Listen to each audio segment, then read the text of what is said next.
च्या माध्यमातून इथं केली जाईल। सर्वांचं मी स्वागत करतो। पुणे कृषी उत्पन्न बाजार समिती ही एकेकाळी आशिया खंडातली सर्वात मोठी बाजार समिती मानली जात होती।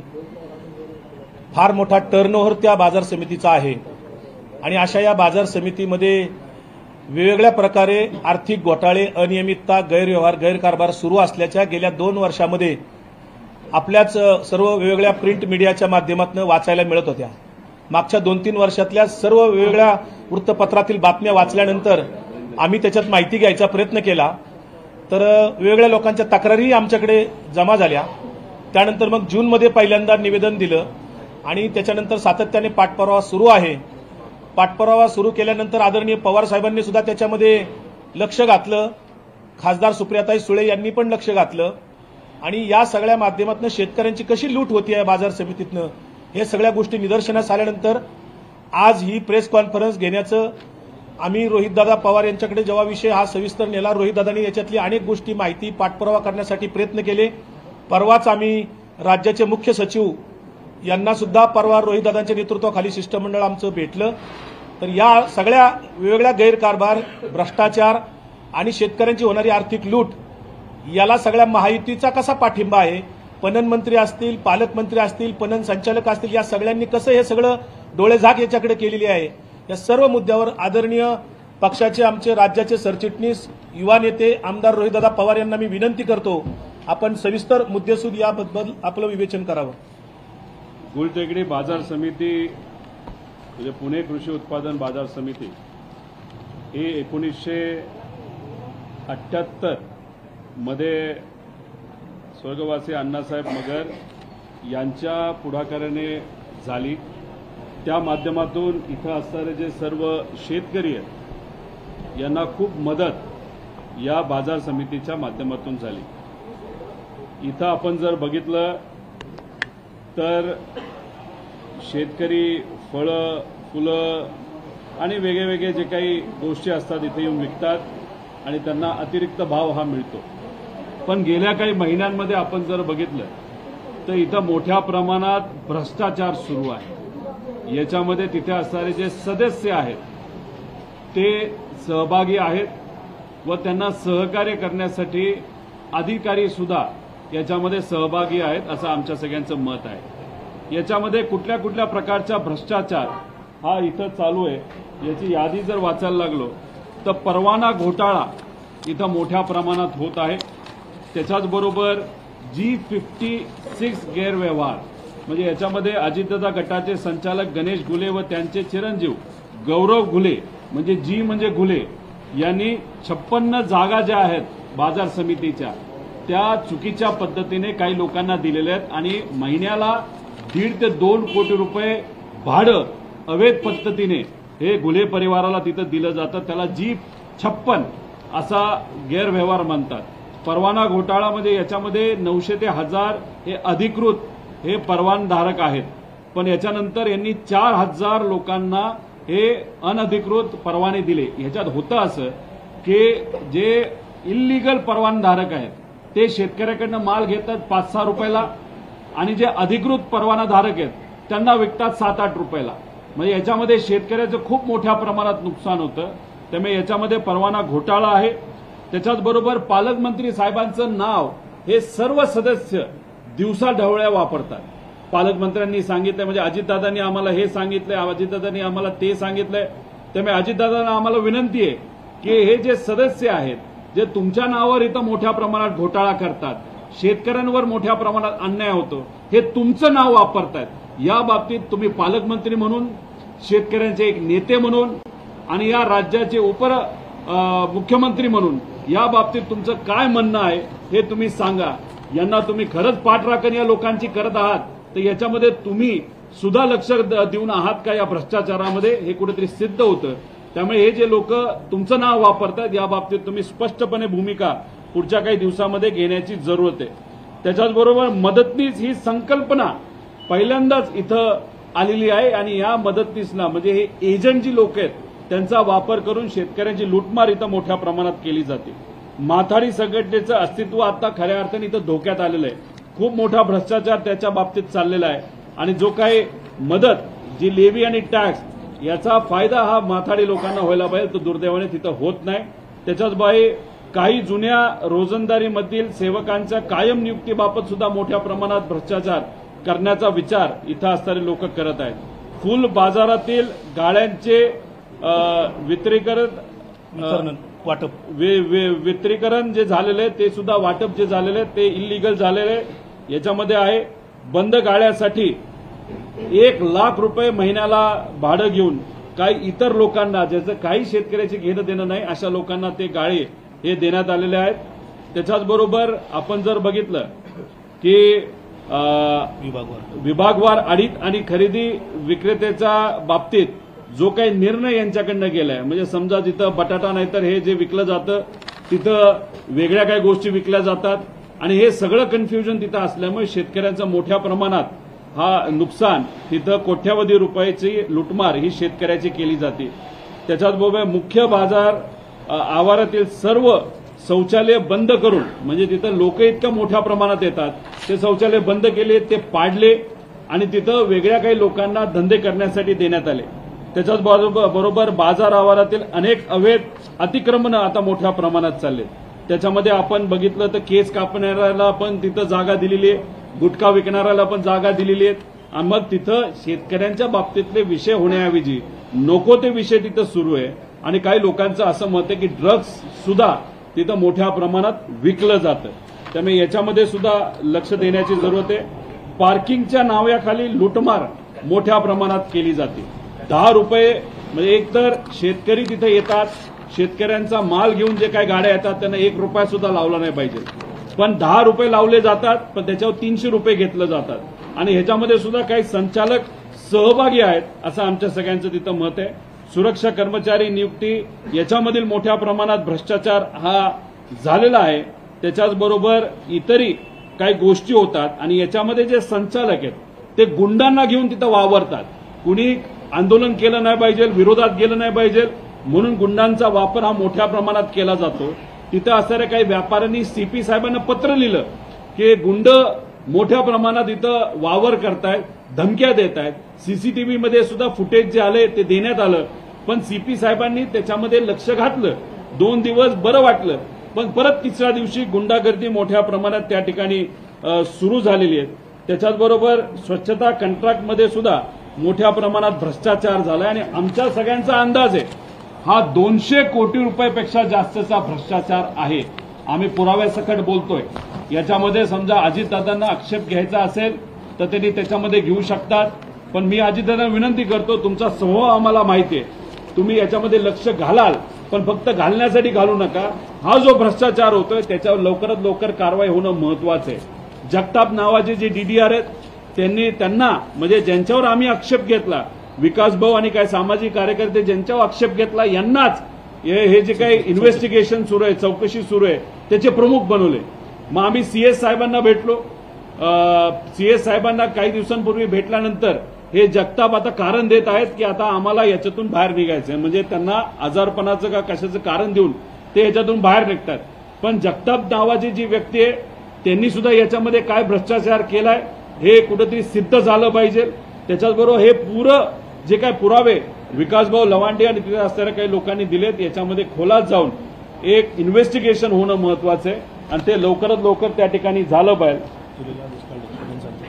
पणन संचालकांनी 7 जुलै 2025 महाराष्ट्र कृषी उत्पादन खरेदी विक्री विकास व अधिनियम 1900 चे कलम 40 याच्या अंदर तपासणी सुरू केलेली आहे, पण त्याचा कुठेही काही निकाल अजून लागला नाही. उच्चस्तरीय होणं महत्वाचं आहे. त्यामुळे 200 कोटी रुपयाचा भ्रष्टाचार या पुणे एपीएमसीमध्ये झाला असं आमच्या सगळ्यांचं मत आहे.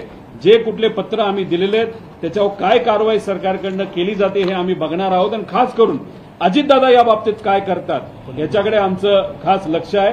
पणन मंत्र्यांना पत्र दिलं, अधिवेशनात चर्चा झाली, सांगण्यात आलं की उच्चस्तरीय आम्ही समिती बनवू.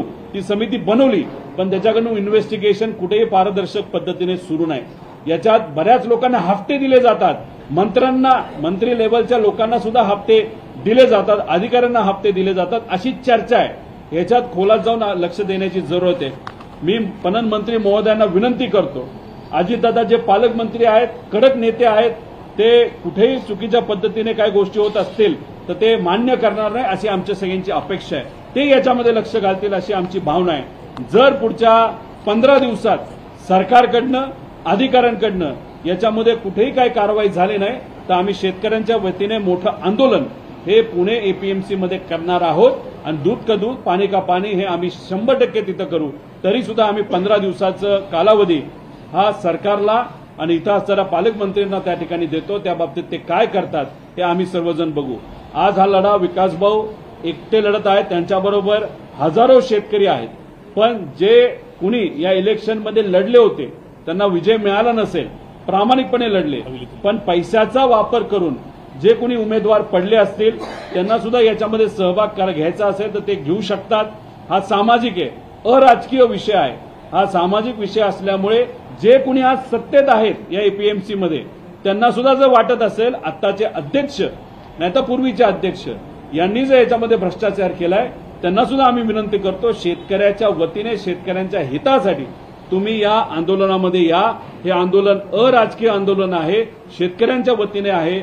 हवेली भागातले शेतकरी आहेतच, पण याच्याच बरोबर महाराष्ट्रातून इथं अनेक शेतकरी हे येत असतात. त्यामुळे या सर्व शेतकऱ्यांच्या वतीने हा मुद्दा आम्ही मांडत आहोत.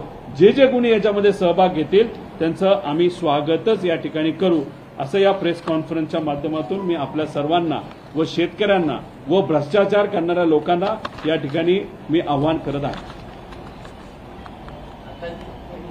चला, एक तर हे जी काही समिती केली त्याचे प्रमुख जगताप म्हणून कुणीतरी डीडीआर आहे असं आम्हाला कळतं. यांच्यावरच आक्षेप लोकांचा आहे, यांनीच याच्यामध्ये गैरव्यवहार केला असं लोकांचं मत आहे. आणि त्यांनाच तिथं जर तुम्ही त्या समितीचं नाहीतर जी काय इन्व्हेस्टिगेशनची समिती आहे त्याचं तुम्ही प्रमुख बनवत असाल म्हणजे चोरालाच त्यांनी केलेली चोरी जी आहे त्याचं इन्व्हेस्टिगेशन करण्याची जबाबदारी दिल्यासारखं आहे. त्यामुळे ते जे डीडीआर आहेत त्यांच्या विरोधात आम्ही आहोत. त्यांना तिथं ठेवण्यात काही कारण नाही. एक उच्चस्तरीय समिती करणं हे अपेक्षित होतं. उच्चस्तरीयचे अधिकारी याच्यामध्ये असणं अतिशय महत्वाचं आहे. त्यामुळे जॉईंट रजिस्ट्रार नाहीतर अशा कोणाला तरी व्यक्तीला तिथं बसवणं आणि हे पारदर्शक पद्धतीने इन्व्हेस्टिगेशन होणं महत्वाचं आहे. सीएस साहेबांना आम्ही विनंती केलेली आहे. ते चीफ सेक्रेटरी साहेब या बाबतीत काय करतात हे बघण्याची जरूरत आहे. पण अजितदादा या बाबतीत काय करतात हे प्रामुख्याने इथं असणारे लोक हे डोळ्यात तेल घालून वाट बघत आहेत. दादा या बाबतीतली भूमिका काय घेणार आहे?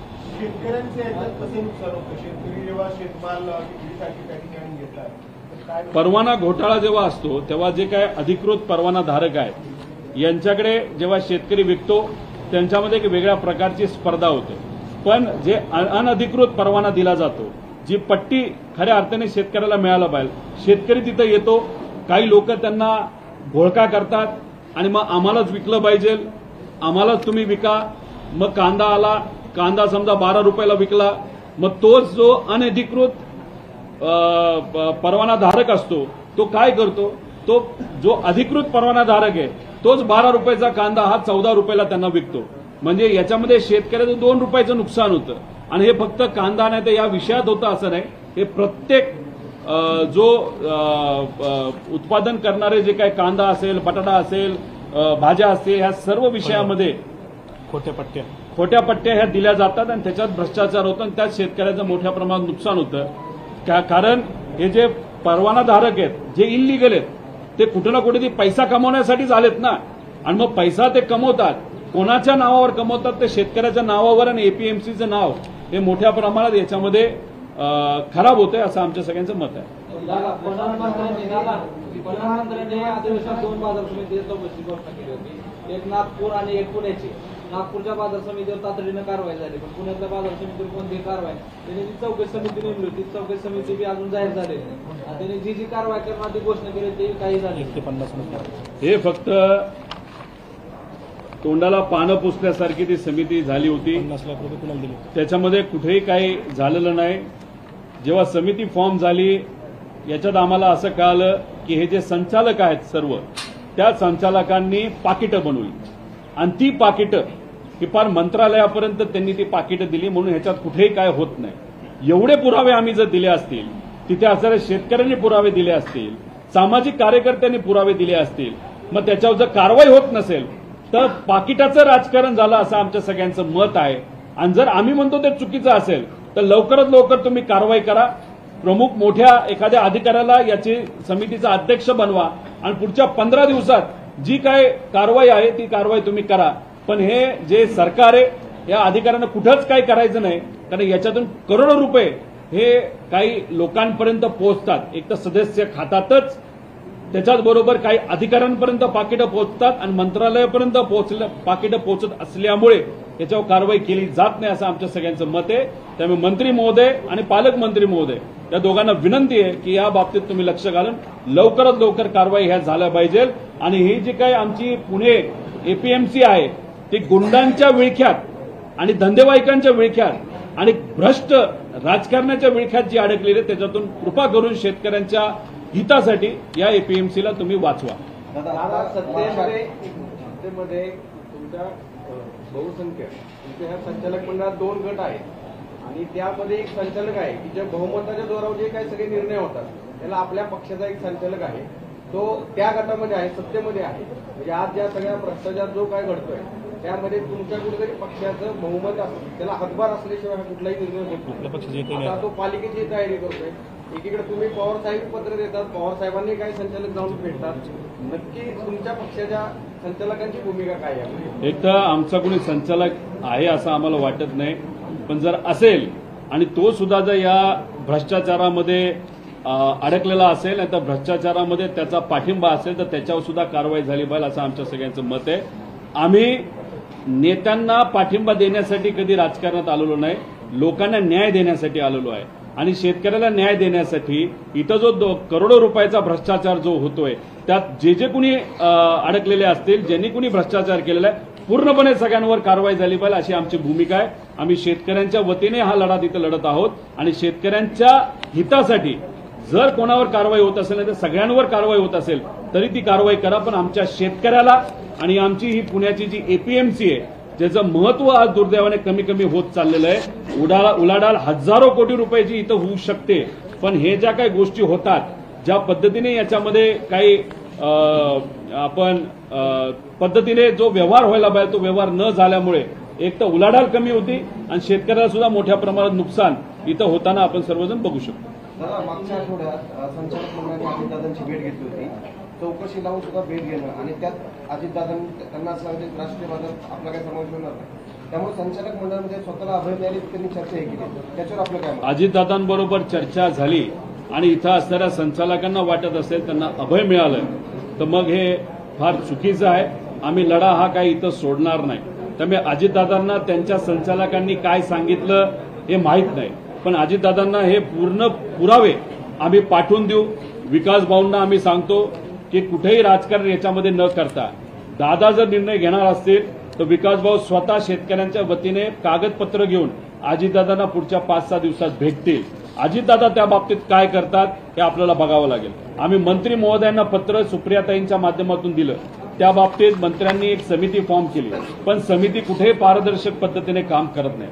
आदरणीय पवार साहेबांनी सुद्धा एक पत्र हे सीएस आणि मुख्यमंत्री साहेबांना हे दिलेलं आहे, पण त्या बाबतीत सुद्धा कुठेही कारवाई झाली नाही.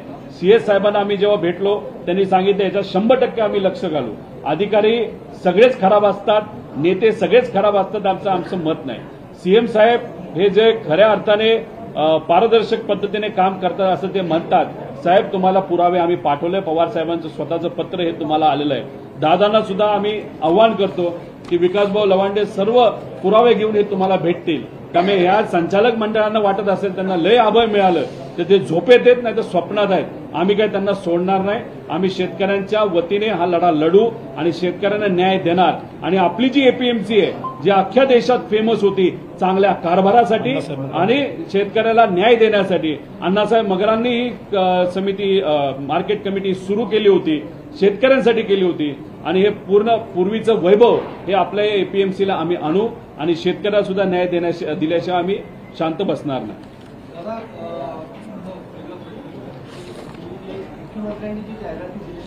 तो मुद्दा याच्यात अजून कोणाला काय प्रश्न या अनुषंगाने एपीएमसीच्या अनुषंगाने असेल तर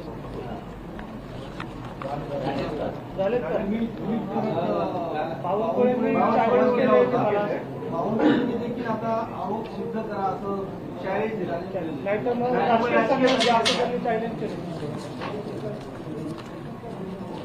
हे बघा, दोन विषय याच्यामध्ये आहेत. एक तर 2 दिवसापूर्वी देवाभाऊ नावाची जी जाहिरात सर्व पेपरच्या पहिल्या पानावर ही देण्यात आली होती. पहिल्या पानावर जाहिरात दिली जात असेल तर काय हरकत नाही. शेवटी पेपरला सुद्धा कुठं ना कुठेतरी जाहिराती लागत असतात. पेपरचं कुठेही काही म्हणणं नसतं. त्यांना एखादी जाहिरात आली तर ते लावून टाकतात. कुणी ना कुणीतरी तिथं पेमेंट करत असतं. पेमेंट हे ऑफिशियली होत असतं. आता याच्यामध्ये आमचा आक्षेप असा होता, एक तर ती जाहिरात बघितल्यानंतर देवाभाऊ म्हणजे देवेंद्र फडणवीस साहेबांचं उदात्तीकरण त्या जाहिरातीच्या माध्यमातून केलं गेलं होतं. कदाचित देवेंद्र फडणवीस साहेबांना या बाबतीत कुठं माहीत पण नसेल, पण फक्त नेत्याला खुश करण्यासाठी काही लोकांनी तो पराक्रम केला असं आम्हाला म्हणणं आहे. भाजपली जर ती जाहिरात दिली असती तर भाजपचं चिन्ह तिथं असलं असतं. एखाद्या नेत्याला ती जाहिरात दिली असती ओपन एंडेड तर त्याचं नाव तिथं असलं असतं जर भाजपचा नेता असला असता. पण तसं कुठेही काही नव्हतं. एखाद्या कंपनीला जर जाहिरात दिली असती त्याचा फोटो नाव तिथं असलं असतं. तेही तिथं झालेलं नाही. मग याच्यामध्ये वेगळे वेगळे काही गोष्टी तिथं निघतात. एक तर अशा नेत्यांनी ही जाहिरात दिली असं आम्हाला कळालेलं आहे, ज्या सत्तेत आहेत पण भाजपमध्ये नाहीये. आणि ते भाजपमध्ये नसल्यामुळे हे कदाचित दादांच्या पक्षातले सुद्धा असू शकतात, नाहीतर एकनाथ शिंदे साहेबांच्या पक्षातले असू शकतात. पण देवेंद्र फडणवीस साहेबांचे उदात्तीकरण करण्याचा एखादी बातमी नाहीतर एखादी जाहिरात जर सत्तेतला दुसरा पक्ष करत असेल तर त्या पक्षातल्या नेत्याला, प्रमुख नेते म्हणजे एकनाथ शिंदे साहेब नाही तर दादा यांना ते आवडणार नाही, म्हणून त्यांनी तिथं नाव टाकलं नाही असं आम्हाला तिथं कळतंय. आता ही भूमिका आम्ही घेतल्यानंतर आम्ही भूमिका घेत असताना हेही सांगितलं कदाचित हे देवेंद्र फडणवीस साहेबांना माहीत नसावं. पण मग त्याच्यात बावनकुळे साहेबांनी सांगितलं की रोहित पवारच्या पोटामध्ये काय दुखतंय. मला बावनकुळे साहेबांना एवढंच सांगायचं, बावनकुळे साहेब तुम्ही दिवसाला 4 कोटीची बातमी द्या, जाहिरात द्या, 400 कोटीची द्या नाही तर 4000 कोटीची द्या, आम्हाला काही तिथं देणं घेणं नाही. आमचं फक्त म्हणणं एवढंच आहे की ही बेनामी जाहिरात का दिली गेली. मग कुठल्या कॉन्ट्रॅक्टरनी ही जाहिरात दिली आहे का, कुठल्या व्यावसायिकांनी ही जाहिरात दिली आहे का. मग कॉन्ट्रॅक्टर नाही तर व्यावसायिकाची ही जर जाहिरात असेल मग त्यांना प्रत्यक्ष अप्रत्यक्षपणे सरकारच्या माध्यमातून कुठली मदत दिली गेली होती का. कारण एका बाजूला शेतकरी आत्महत्या करतायत, एका बाजूला कॉन्ट्रॅक्टर छोटे मराठी मध्यमवर्गीय कॉन्ट्रॅक्टर आत्महत्या करतायत, पण दुसऱ्या बाजूला कोट्यवधी रुपयाची ही जाहिरात केली जाते. ती सुद्धा बेनामी जाहिरात ही त्या ठिकाणी केली जाते. मग ह्याच्यामध्ये कुणी जाहिरात दिली हे तुम्ही सिद्ध करा नाही तर तुम्ही पब्लिश करा. पण तेवढं धाडस तुमच्यामध्ये नसेल. या विषयामध्ये बोलत असताना आम्ही काय सांगितलं की बावनकुळे साहेब हे महसूल मंत्री आहेत. महसूल मंत्री बावनकुळे साहेब असताना त्यांनी एका कंपनीला महसूल मंत्री म्हणून 90 कोटी रुपयाचा फायदा करून दिला. तो कसा फायदा करून दिला तर काही महिन्यांपूर्वी आपण जर बघितलं तर बावनकुळे साहेबांचा जो विभाग आहे तो जो रेव्हेन्यू विभाग आहे त्याच्यामध्ये त्यांच्याच एका नेत्याने म्हणजे आमदाराने बावनकुळे साहेबांना मंत्री म्हणून प्रश्न विचारला होता. काय प्रश्न होता की म्हणजे ते आमदार कोण होते तर ते काय नाव त्यांचं लोणीकर, बबनराव लोणीकर हे परतूरचे आमदार आहेत. त्यांनी त्यांना प्रश्न केला होता. प्रश्न काय केला होता, अधिवेशनाचा विषय हा. त्यांनी प्रश्न केला होता की शेवगाव पंढरपूर या पालखी दिंडी मार्गाचे काम कंट्रॅक्ट मेगा इंजिनिअरिंग. आता मी पुरावा सुद्धा दिलेला आहे. मेगा इंजिनिअरिंग कोण तर भाजपला सगळ्यात जास्त पैसा हा जो काही इलेक्शन बॉन्डच्या मदतीने दिला होता, जर कुठल्या कंपनी दिला होता तर मेगा इंजिनिअरिंग. मेगा इंजिनिअरिंगली तहसीलदारली म्हणजे 2 तालुक्याचे तहसीलदार यांनी दोघांनी मिळून 90 कोटी रुपयाचा दंड लावला होता. तो दंड लावल्यानंतर तो कमिशनरपर्यंत विषय गेला. कमिशनरनी सांगितलं हा दंड योग्य आहे. त्या मेगा इंजिनिअरिंगली इलिगल पद्धतीने खनिज म्हणजे दगड, माती, मुरुम हा त्या ठिकाणी सरकारला न सांगता तो काढला गेला होता आणि सरकारचा मोठ्या प्रमाणात त्याच्यामध्ये महसूल हा बुडला होता. त्यामुळे कमिशनरांनी सांगितलं नाही 90 कोटी जो दंड हा दोन्ही तहसीलदारांनी लावला तो योग्य पद्धतीने लावलेला आहे. आणि मग ही केस कुठं हिअरिंगला आली तर ही केस बावनकुळे साहेबांच्या समोर हिअरिंगला आली. आणि बावनकुळे साहेब अधिवेशनामध्ये उत्तर देताना काय बोलतायत बघा. शेवगाव व पंढरपूर या पालखी दिंडी मार्गाचे काम करणाऱ्या mega engineering infrastructure limited Hyderabad यांनी गौण खनिजाचे अवैध उत्खनन विविध प्रकरणात उपर जिल्हा अधिकारी जालना यांनी 38 कोटी, तहसीलदार परतूर यांनी 55 कोटी एवढ्या रकमेच्या दंडाचे विविध आदेश पारित केले आहेत. हे ते कोण मान्य करतं? हे बावनकुळे साहेब मान्य करतात, मी नाही, बावनकुळे, खुद्द बावनकुळे साहेब. त्याच्यानंतर दुसरा, तहसीलदार परतूर यांनी विविध प्रकरणी दिलेल्या आदेशाविरुद्ध अपर विभागीय आयुक्त क्रमांक 1 छत्रपती संभाजीनगर यांच्याकडे दाखल केलेले अपील फेटाळण्यात आले. अहिल्यानगर त्याविरुद्ध मंत्री महोदय म्हणजे कमिशनर साहेबांनी हे फेटाळलं. आणि मग हे हिअरिंगला कुठं आलं तर हे हिअरिंगला आलं खुद्द बावनकुळे साहेबांकडे. म्हणजे अधिकारी काय म्हणतात, तहसीलदार आणि कमिशनर हे म्हणतात की सरकारचा 52 कोटी रुपयाचा हा महसूल हा बुडलेला आहे. त्यामुळे ह्या मेगा इंजिनिअरिंगवर कारवाई झाली पाहिजे आणि ती कारवाई अधिकाऱ्यांनी केली. पण बावनकुळे साहेबांनी काय केलं, जेव्हा त्यांच्या मध्ये वाटाघाटी झाल्या असतील, पैशाचा व्यवहार सुद्धा झाला असेल, नाहीतर मेगा इंजिनिअरिंगली भाजपला इलेक्ट्रॉल बॉन्डमध्ये खूप मोठ्या प्रमाणात पैसा दिला आणि पैसा दिला म्हणून हे मेहरबान झाले आणि 92 कोटीवरनं किती रुपये ही पेनल्टी लावली मेगा इंजिनिअरिंगला, 17 लाख रुपयाची पेनल्टी. दुर्दैव असं मध्ये बावनकुळे साहेब म्हणतात की मी राजकारणातून निवृत्ती घेतली पाहिजे. बावनकुळे साहेब, मी पुरावा देतोय तुम्हाला, सोशल मीडियातून तुम्हाला पुरावा दिलेला आहे. हा पुरावा तुम्हीच त्याचं उत्तर दिलेलं आहे. आता तुम्ही माझ्यासारख्या छोट्या कार्यकर्त्याच्या निवृत्तीबद्दल तिथं बोलला. तुम्ही फार मोठे नेते आहात, तुम्ही निवृत्ती घ्यायची काय घ्यायची हा अधिकार मला नाही. पण मी तुम्हाला विनंती एवढीच करतो, जो पुरावा तुम्ही मागितला तो पुरावा मी दिलेला आहे. त्या बाबतीत तुम्ही काय स्पष्टीकरण देता याच्याकडे पूर्णपणे महाराष्ट्राचं तिथं लक्ष आहे. त्यामुळे या बाबतीत तुम्ही स्पष्टीकरण दिलंच गेलं पाहिजे. आणि अशाच पद्धतीने ह्या गोष्टी लपवण्यासाठी काही कॉन्ट्रॅक्टर, काही नेते हे बेनामी पद्धतीने जर तुमच्या नेत्याच्या जाहिराती तिथं देत असतील तर आमचा अधिकार आहे तुम्हाला विचारण्याचा की त्यांचं नाव हे जर तुम्ही त्या ठिकाणी जाहीर करू शकत असाल तर ते जाहीर केलं गेलं पाहिजे. पण त्याला धाडस लागेल. त्यामुळे 2 विषय, एक मी पुरावा दिलाय, तुम्ही माझ्या निवृत्तीबद्दल तिथं बोलत होता, आता तुम्ही या बाबतीत काय भूमिका घेणार हे थोडंसं लोकांना आणि महाराष्ट्राच्या जनतेला आणि पत्रकारांना तुम्ही सांगावं. आणि 2, निनावी पद्धतीने ज्या जाहिराती दिल्या गेल्या त्याच्या पाठीमागे कोण आहे हे मात्र त्या ठिकाणी तुम्हाला लोकांना सांगावं लागेल. का?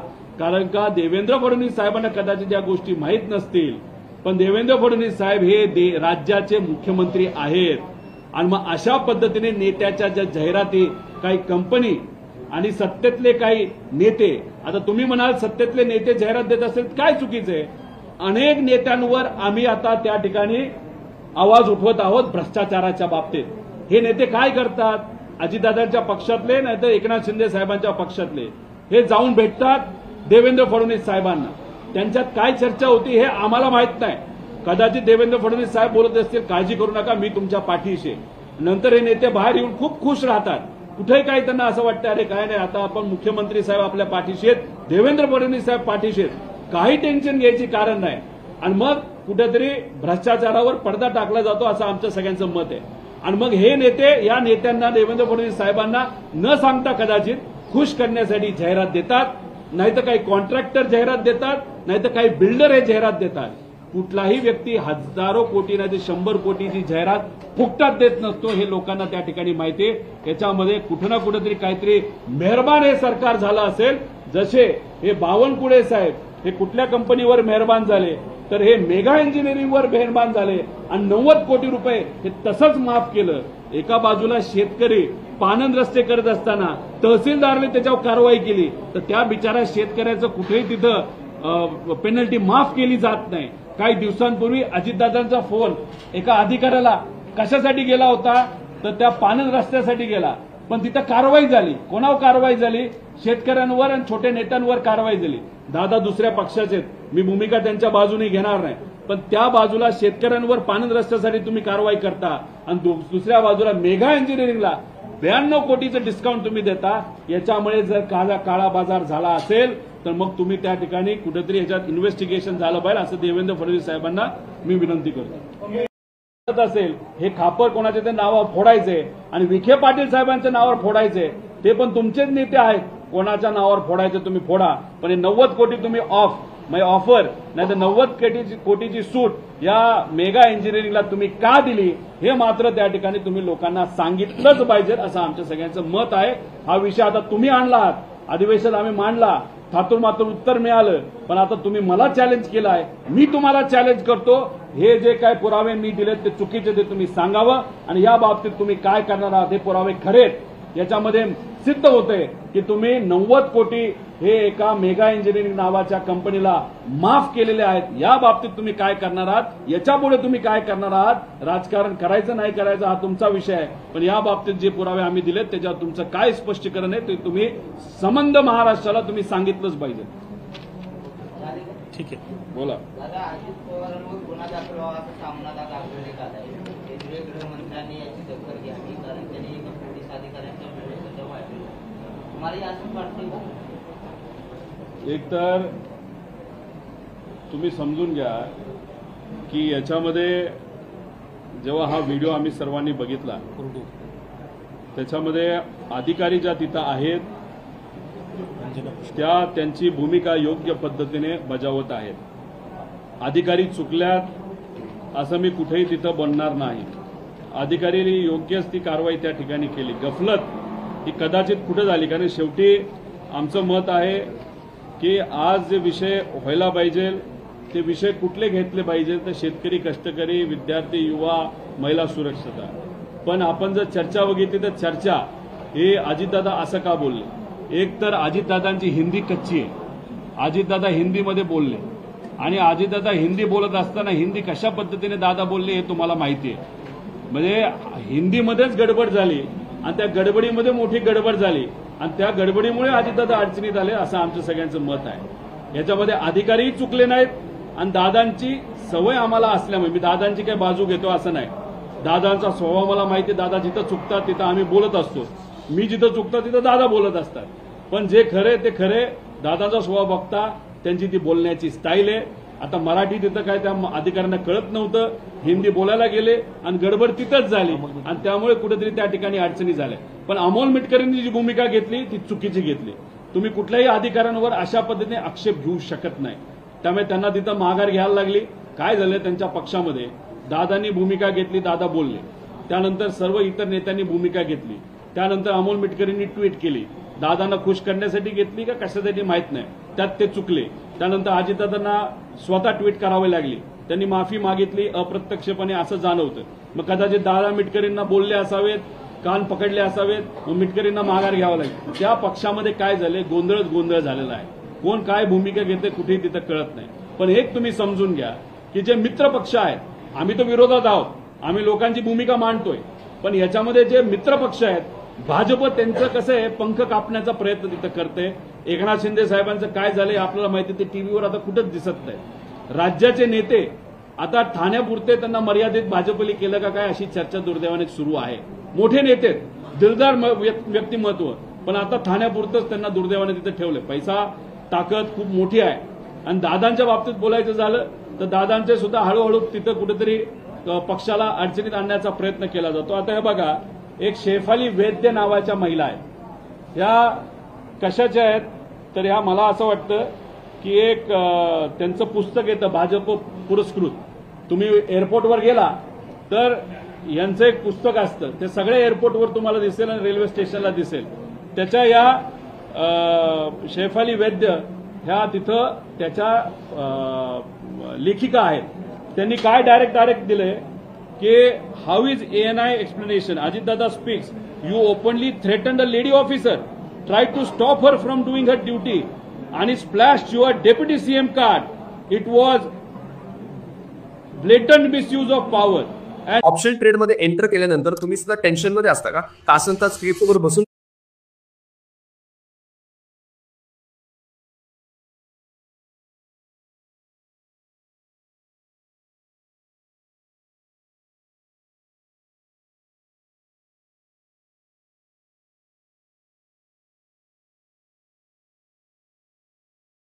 पुरस्कृत एक पुस्तक आहे, ते पुस्तक स्वतः ते छापतात आणि त्याच्यातून कोणाला टार्गेट केलं तर दादांना. आमचं काय मत आहे की आज शेतकरी आत्महत्या करतायत, आज शेतकरी, कष्टकरी, युवा, विद्यार्थ्यांचे अनेक प्रश्न प्रलंबित आहेत. या विषयामध्ये आपण अडकून बसलोय.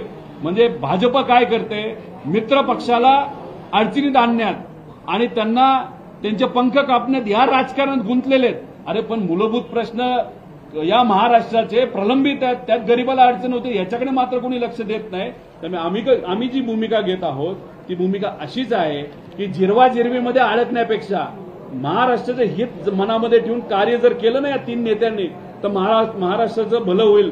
पण ह्याच्यामध्ये नाही, एकामेकाच्या जिरवण्यामध्ये सर्व गुंतलेत असं आमचं स्पष्ट मत आहे.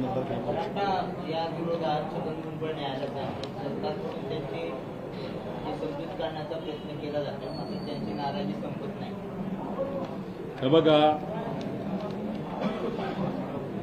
जरांगे पाटील सामाजिक कार्यकर्ते, त्यांनी एक आंदोलन उभं केलं, ते मुंबईपर्यंत पोहोचलं, लाखो लोक त्या आंदोलनामध्ये आले.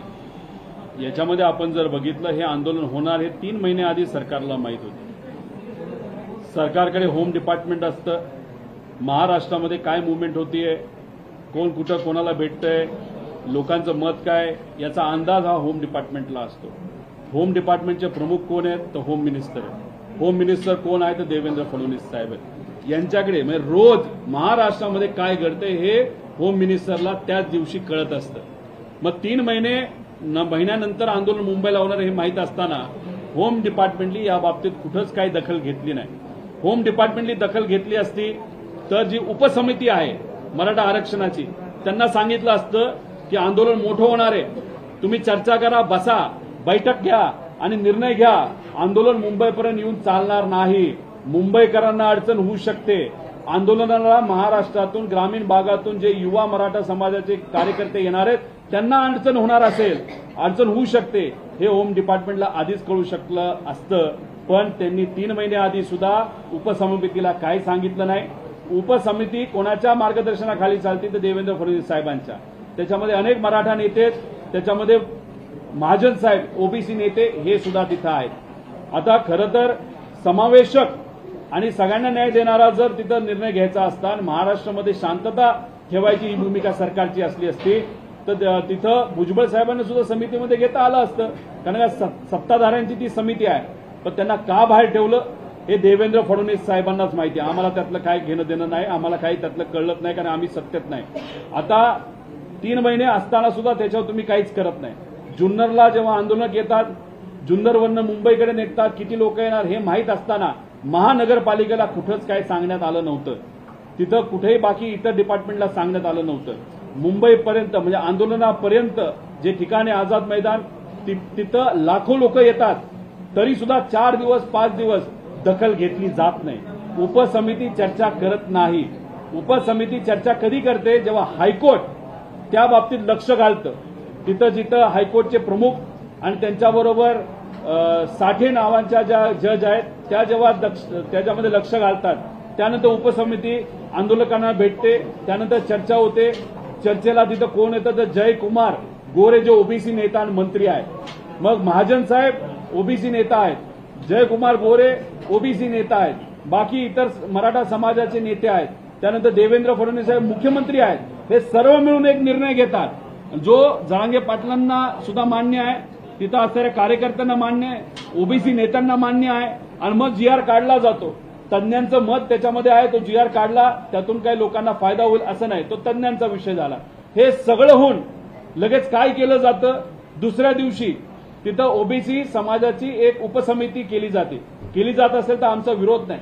आमचं मत आहे ओबीसी आणि मराठामध्ये जो वाद लावला जातो आणि त्याच्यावर भाजप आणि सत्तेतले लोक जे पोळी भाजत आहेत हे योग्य नाही. सर्व समाजाला न्याय देण्याची भूमिका ही सरकारची असावी. पण सरकार काय करते, मुद्दामून ओबीसी विरुद्ध मराठा असं वातावरण या महाराष्ट्रामध्ये करते. त्यात लोकसभेला पोळी भाजण्याचा प्रयत्न केला, विधानसभेला पोळी भाजण्याचा प्रयत्न केला, यश काही प्रमाणात आलं आणि आता स्थानिक स्वराज्य संस्थेचे इलेक्शन डोळ्यासमोर ठेवून त्याच्यामध्ये सुद्धा ओबीसी मराठ्यात वाद लावत जे मूलभूत प्रश्न आहेत महाराष्ट्राचे, शेतकऱ्याचे, महिलांचे, ज्याच्यामध्ये सर्व समाजाचे महिला, सर्व समाजाचे शेतकरी, कष्टकरी, युवा, विद्यार्थी येतात, त्यात मात्र त्या ठिकाणी लक्ष सरकार देत नाही. पण मराठा विरुद्ध ओबीसी असा वाद मात्र हे सरकार मुद्दामून लावते असं आमचं ठाम मत आहे. तुमच्यावर टीका करतायत, तुम्ही त्यांचं समर्थन करता ते रांगेचं आणि त्यांच्या सभेत कुठे फुले शाहू आंबेडकरांचे फोटो आहेत, एखाद्या आमच्या सभेचा बघा असं ते म्हणतात. कसं असतं, हाकेंचं काय चुकतं असं मी म्हणणार. हाके भाऊ काय करतायत, त्यांच्यासमोर उदाहरण हे पडळकरांचं ठेवतात. सुरुवातीला आपण बघितलं असेल, पडळकरांनी आंदोलन हे धनगर समाजासाठी केलं होतं. धनगर समाजाला आरक्षण मिळावं यासाठी त्यांनी इतर सामाजिक कार्यकर्त्यांबरोबर आंदोलन केलं. तो हेतू चांगला होता, समाजासाठी प्रामाणिक होता. असंही कळतं की त्यांनी देवाची शपथ सुद्धा घेतली होती की भाजप आपल्याला काही न्याय मिळणार नाही, देणार नाही, भाजपमध्ये मी जाणार नाही. भाजपची खासियत आणि देवेंद्र फडणवीस साहेबांची खासियत आहे, बहुजन समाजाचे नेते हेरायचे, त्यांना घ्यायचं आपल्याकडे, त्यांना सांगायचं की पवारांच्या विरोधात बोलायला सुरुवात करा आणि तुम्ही जर पवारांच्या विरोधात बोललात तर तुम्हाला मंत्रिपद दिलं जाईल. तर श्री बिरोबाची शपथ घेऊन सुद्धा पडळकरांनी काय केलं, देवेंद्र फडणवीस साहेबांबरोबर आले, भाजपत आले, पवारांच्या विरोधात बोलायला लागले आणि मग मोठे नेते झाले भाजपच्या अनुषंगाने आणि मग त्यांना काय मिळालं, तर त्यांना आमदारकी मिळाली.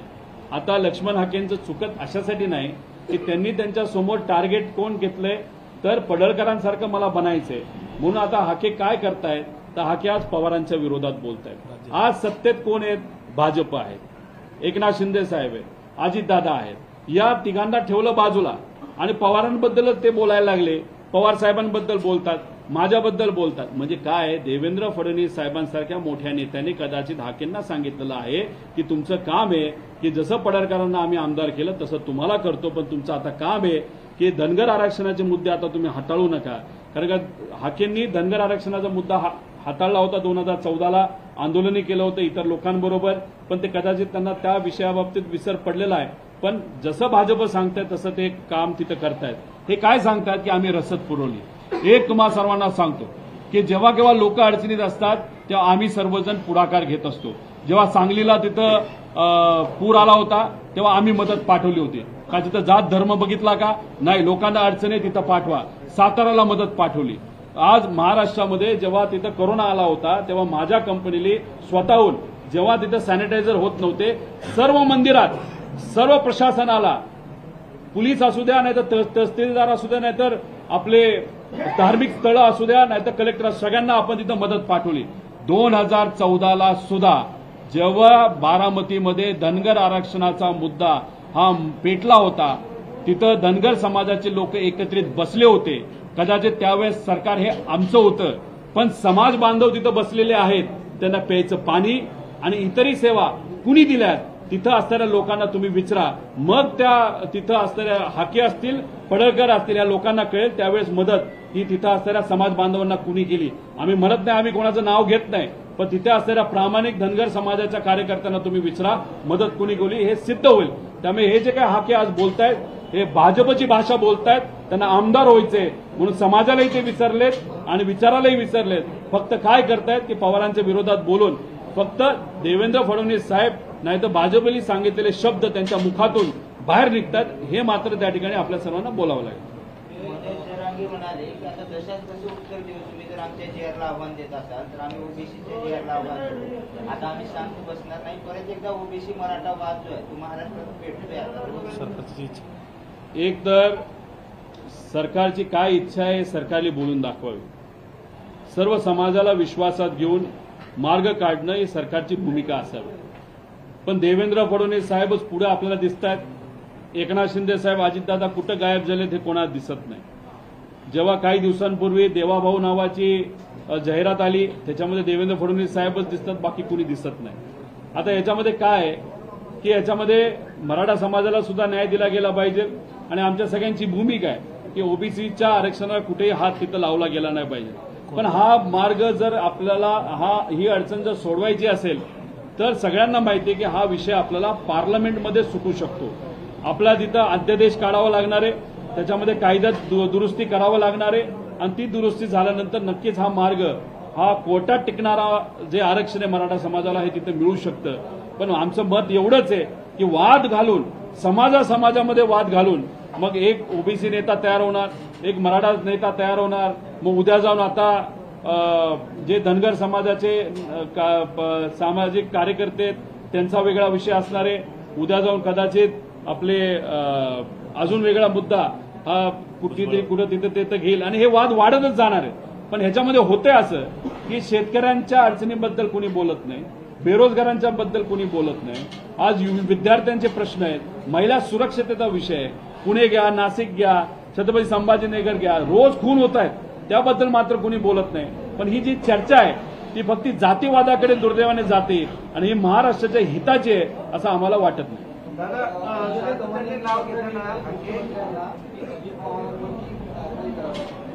अंजली दमाने यांनी फसवलेल्या मुख्यमंत्र्यांना अशी कायदेशीर तक्रार केली अजितदादांवरती कारवाई करणार. अंजलीताई या चांगल्या सामाजिक कार्यकर्त्या आहेत. अनेक वेळा अनेक सामाजिक चांगले मुद्दे हे त्यांनी उचललेले आहेत. खरं तर माझी अपेक्षा होती की जेव्हा आम्ही सिरसाट साहेबांचा मुद्दा घेतला, अंजलीला दमानिया ताई ज्या आहेत त्यांनी सिडकोच्या बाबतीत सुद्धा पत्र हे मुख्यमंत्री साहेबांना लिहायला पाहिजे होतं. जेव्हा आम्ही काय भाजपचे मुद्दे घेतले तेव्हा सुद्धा आमची अपेक्षा होती दमानियाताईंनी तसंच एक पत्र मुख्यमंत्री साहेबांना लिहायला पाहिजे होतं त्या करप्ट नेत्यांच्या विरोधात. पण कदाचित ते मुद्दे घेत असताना त्यांच्याकडे जे काय कागदपत्र येतात तेच ते मुद्दे घेतात. त्यामुळे आमचं मत आहे की जेव्हा लोकांच्या हितासाठी तुम्ही लढत असतात तेव्हा तुम्हाला निवडक होऊन चालत नाही, तुम्हाला सिलेक्टिव्ह राजकारण नाही तर सिलेक्टिव्ह समाजकारण करून चालत नाही. जो कोणी चुकतो त्याच्या विरोधात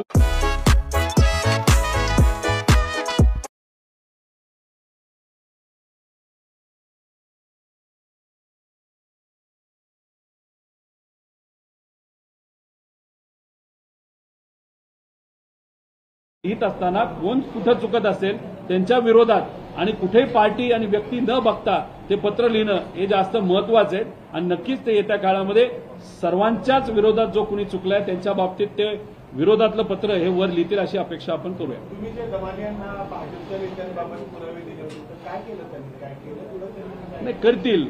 अपेक्षा अशी नाही की लगेचच्या लगेच ते करतील. उद्या जाऊन कदाचित ते मुद्दे घेतील.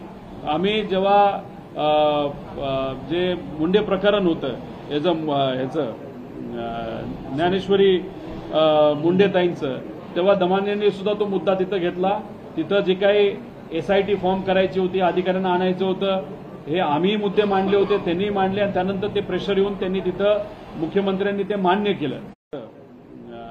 ज्ञानेश्वरी मुंडेताईंचं तेव्हा दमानियांनी सुद्धा तो मुद्दा तिथं घेतला.